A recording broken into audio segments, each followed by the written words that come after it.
Mon nom c'est Pierre Boirzé, je suis échevin des travaux de la commune de Comblain-Daupont. Je suis également échevin de la mobilité, de l'aménagement du territoire et du patrimoine.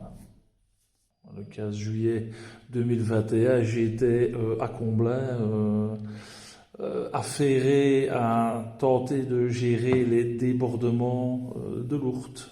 En fait, je ne vais pas dire qu'on a été pris de court parce qu'on avait été prévenu des quantités annoncées possibles de précipitations ici sur la région.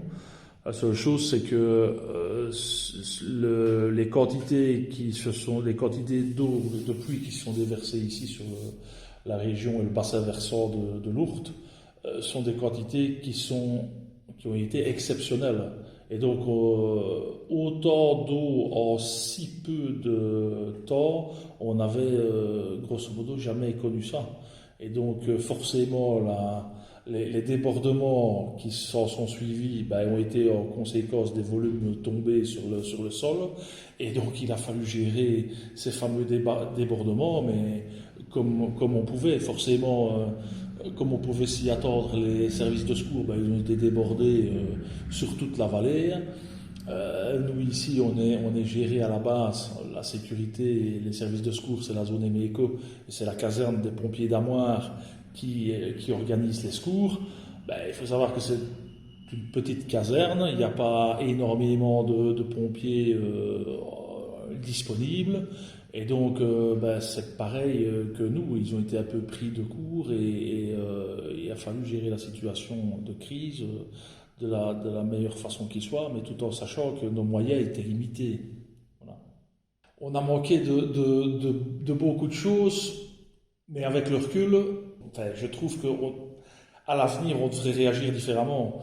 Parce que c'est vrai qu'on a manqué de sacs de sable, on a manqué de moyens humains, on a manqué de matériel, on a manqué peut-être de camions, on a manqué de bateaux suffisamment puissants parce que le courant était d'une force telle que les bateaux des plongeurs classiques ici, même des différentes casernes avoisinantes, n'étaient pas capables de prendre l'eau en toute sécurité et d'assurer des sauvetages en toute sécurité. Donc, le but des pompiers, c'est quand même d'éviter aussi le suraccident quand ils interviennent sur une intervention. Et donc, on a dû, à un moment donné, faire appel à d'autres moyens extérieurs, notamment la protection civile, mais qui elle-même était débordée. On a eu l'intervention même de pompiers hollandais qui sont venus nous donner un coup de main avec des bateaux plus puissants. Mais bon, tout ça s'est organisé progressivement et tout ne s'est pas fait non plus dans les heures qui ont suivi les premiers débordements. Et donc ça a été relativement compliqué d'organiser tout ça, de gérer un centre de crise qu'on avait établi ici à l'administration communale et de coordonner les différents intervenants sur le terrain. Mais malgré tout, moi je trouve quand même pas trop mal passé parce que l'administration a fait sa part du boulot et franchement les gens étaient disponibles et efficaces.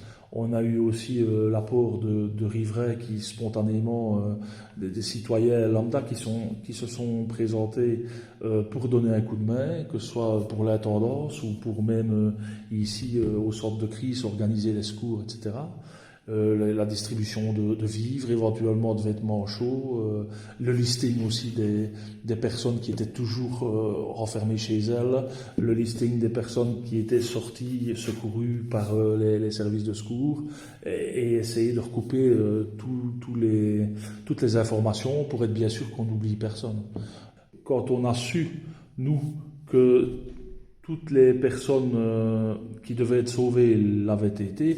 Le plus important par après, il a fallu évidemment attendre la décrue, et puis ça a été le nettoyage et le relevé des différents dégâts occasionnés à nos infrastructures et occasionnés chez les personnes qui ont des habitations le long des berges de l'Ourthe. Et donc après, se sont enchaînés les déblais et l'évacuation de tous les déchets des habitations touchées. On a eu la chance d'avoir des entrepreneurs qui travaillaient sur le chantier de la traversée de Comblain et qui ont proposé leurs services pour aider à évacuer tous les gravats, tous les déchets et tous les détritus qui jonchaient les trottoirs et les rues. Donc il y a eu quand même une grande entraide entre les différentes communes ici des environs et même des communes plus lointaines. On avait choisi de délimiter un emplacement pour y entasser tous les détritus, tous les déchets, et puis de là, les déchets sont partis vers Liège pour être traités, évacués, pour certains peut-être recyclés. Mais tout ça s'est organisé dans les semaines qui ont suivi la décrue. Et oui, forcément, ça a duré un certain temps, parce que le volume de déchets, de détritus était énorme à déblayer, quoi.